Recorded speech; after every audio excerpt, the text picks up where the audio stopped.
திருப்பத்தூர் அடுத்த பால்னாங்குப்பம் கிராமத்தைச் சேர்ந்த பிரியாணி மாஸ்டருக்கு 18 கோடி ரூபாய் ஜிஎஸ்டி வரி செலுத்த வேண்டும் என வந்த கடிதத்தால் பரபரப்பு ஏற்பட்டுள்ளது.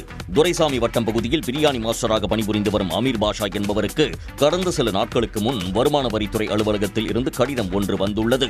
அதில் அமீர் பாஷா சென்னையில் அமீர் ட்ரேடிங் கோ என்கிற நிறுவனம் நடத்தி அதில் 18 கோடி ரூபாய் ஜிஎஸ்டி வரி ஏய்ப்பு செய்துள்ளதாகவும் உடனடியாக வரியை செலுத்த வேண்டும் எனவும் குறிப்பிடப்பட்டிருந்தது. இதனால் அதிர்ச்சியடைந்த அமீர் பாஷா திருப்பத்தூர் மாவட்ட ஆட்சியரிடம் மனு அளித்துள்ளார். மனு நான் கலெக்டர் ஆஃபீஸில் கொடுத்துருக்கிறேன்னா மனு கலெக்டர் போயிட்டு எனக்கு இது மாதிரி ஜிஎஸ்டி மோசடி ஆகுதுன்னு சொல்லிட்டு எனக்கு லெட்டர் கொடுத்துட்டு வந்திருக்கேன். அது மனு எடுத்துக்கினாங்க, அது தேவையான நடவடிக்கை எடுக்கப்படும்னு சொல்லிக்கிறாங்க.